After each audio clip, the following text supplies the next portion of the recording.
Bonjour, je m'appelle Nathalie Janson, je suis enseignante à l'école Le Tournesol. C'est une école à Montréal, dans l'est de la ville.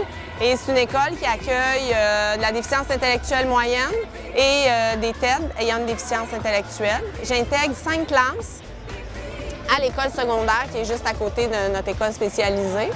Et on a 46 élèves en classe satellite qu'on appelle donc dans l'école secondaire qui vivent toute la journée avec le régulier, si on peut dire.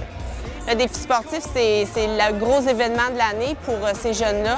On les entraîne à partir de septembre. Ça demande beaucoup d'investissement, le défi sportif. On fait ça comme en parallèle avec notre travail d'enseignant. Ils voient la télévision, les compétitions, les Olympiques, puis pour eux, c'est leur Olympique. Pour eux, il n'existe que le défi sportif. C'est une grande compétition qui est de plus en plus d'envergure, alors pour eux, c'est vraiment exceptionnel cette chance-là.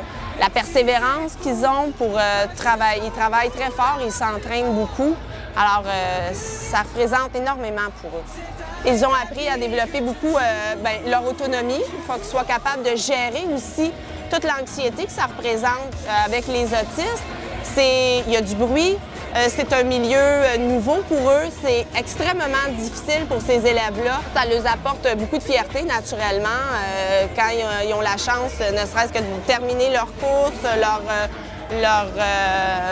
routine à la gymnastique ou leurs 25 mètres en natation. C'est toute la persévérance qu'il y a en arrière de ça et beaucoup d'heures d'entraînement et d'efforts. Quand on s'engage dans le défi, moi je leur dis, si tu t'engages dans le défi, c'est de la rigueur que je te demande. Je vais être sévère, oui, mais c'est comme, il faut mettre des efforts. Quand on veut quelque chose dans la vie, il faut faire des efforts. Donc eux apprennent à faire des efforts pour arriver à un but. Moi, je leur dis toujours, vous avez l'intelligence du cœur. Ils ont une intelligence, ces jeunes-là, du cœur. Ils te parlent, ils te disent toujours bonjour, c'est toujours sincère. Et quand ils s'entraînent et quand ils viennent ici, c'est sincère. Ils ont vraiment envie de le faire. Ça paraît. Et c'est ma paye, hein? C'est mon plus gros merci. Je leur dis, je vous aime et vous êtes fantastiques et c'est pour ça que je le fais. Je travaille fort pour vous et vous travaillez fort pour moi. Je vous aime.